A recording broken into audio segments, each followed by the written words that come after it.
Welcome back, Freedom Seekers. This is week 2, day 4 of your Finally Free Bible study.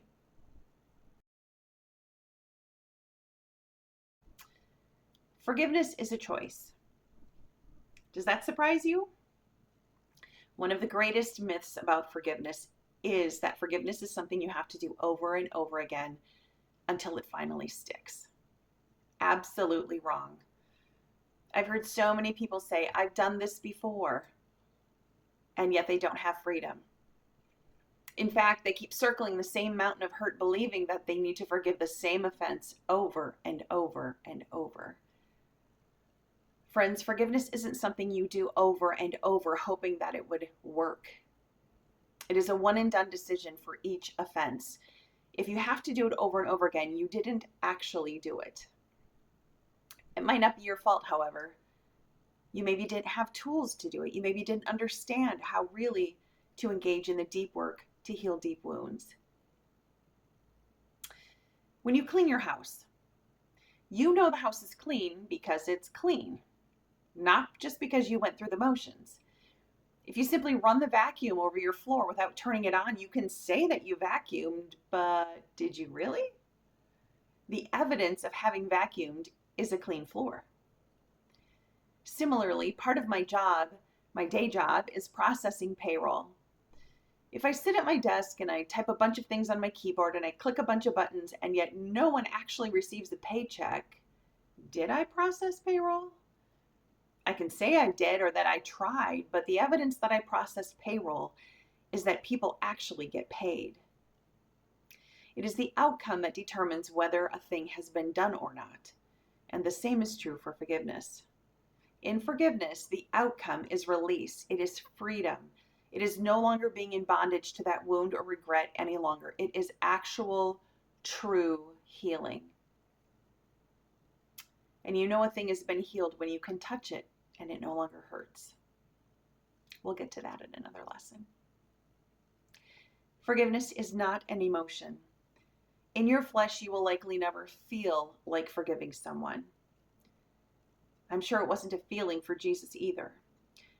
I've heard it said that the Battle of Calvary was won not on the cross, but in the Garden of Gethsemane, before Jesus even went to the cross. You see, it was in the garden that he prayed and asked God to find another way, any way. It was there in the garden that Jesus made the decision to be obedient to God and his assignment, rather than cater to his human flesh. He was fully God, but he was also fully human. And he hurt like we hurt. He had feelings and emotions. He had fears and he had dreads about what was to come. He knew great pain stood before him. And it was in the garden that he made a decision. He didn't feel like being betrayed. He didn't feel like being whipped and flogged. He didn't feel like being naked and humiliated in front of thousands of people. He didn't feel like being spit upon. He didn't feel good at all about his disciples deserting him and one actually denying that he ever knew him. I'm sure Jesus didn't feel like being nailed to the cross for 3 hours, struggling for every breath. But in the Garden of Gethsemane, on his face before his Father, he decided to do it anyway. He was resolved to do it and thereby be obedient to God, and the rest was just his beautiful follow-through. You see, when he forgave us, it was a choice. You've probably heard the saying, the fish are the last to notice the water.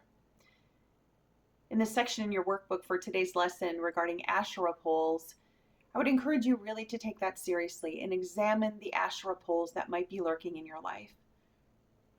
You might not even see them, smell them, feel them because you're so used to the environment around you. You're so used to them being there that they may not stand out. But the Lord knows what they are, and if you go to him, if you do your applications and you do your time with him and you ask him earnestly to reveal them, he really will. So examine the water around you. Take nothing for granted. Till up all of the untilled soil. Look under every rock. Pride, for example, is a dangerous and deadly and sometimes insidious, hard to notice Asherah pole.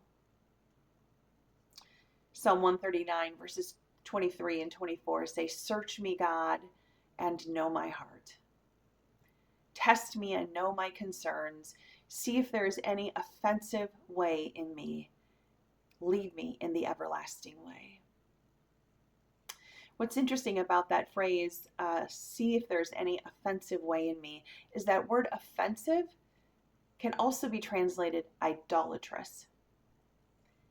See if there is any idolatrous way in me, and lead me in the way everlasting. If you go to him and you ask him to reveal any idolatry in your life, any Asherah pole that you have not taken an axe to the root of, I really believe he will show you. He is so kind and he is so gentle. He probably won't thunder it from the clouds, but in that still small voice and in the secret place, he will show you. Over the following hours and days, he will show you. And he will be kind and gentle as he does, but you must be paying attention. Well, great job today. I'll see you tomorrow. And until then, remember, Jesus Christ really is Lord, Christ, and King. Well, I'll see you tomorrow. And until then, remember, Jesus really is Lord, Christ, and King.